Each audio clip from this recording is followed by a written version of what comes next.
Mes coups de pelleteuse, les travaux du futur centre commercial L'Escapade viennent de commencer aujourd'hui. Situé à la chapelle Saint-Luc, il remplacera à terme l'actuel centre de Chantereigne-Montvilliers. Il ne rend plus les services attendus par les consommateurs, pose d'énormes difficultés de rénovation. Et à force d'attendre cette rénovation, ce serait avéré beaucoup plus coûteuse et dangereuse que la reconstruction in extenso d'un centre nouveau.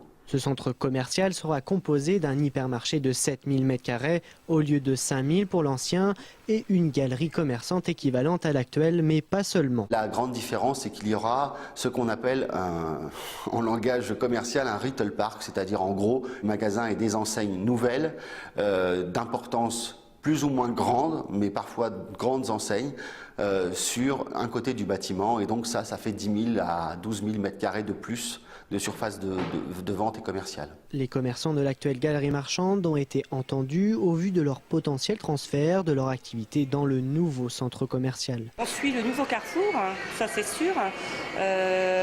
Pour la suite, je pense que ça va être une sacrée évolution, ça va apporter du monde. Vu l'ancien Carrefour, c'est sûr que ça va apporter énormément de monde. Ça va un peu développer l'ensemble. Surtout la chapelle Saint-Luc, Ah oui. apporter du confort, de l'évolution. Je pense que la chapelle Saint-Luc, c'était quand même un quartier qu'on rabaissait.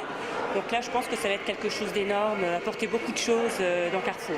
Les commerçants ont été libres de présenter un projet. Le groupe Carrefour, évidemment, décidera de qui et de quoi, mais évidemment, je veille à ce que les commerçants soient particulièrement bien traités au regard de leur situation particulièrement difficile depuis des années. Avec pour objectif d'en faire un site de haute qualité environnementale, ce centre commercial fera partie des 8 centres les plus en avance sur le territoire français. Avec toute l'intégration de ce qui se fait de plus moderne. C'est vous dire l'enjeu qu'il y a pour l'ensemble des acteurs. La fin des travaux est prévue en novembre 2012. À la clé, c'est plus de 200 emplois qui seront créés.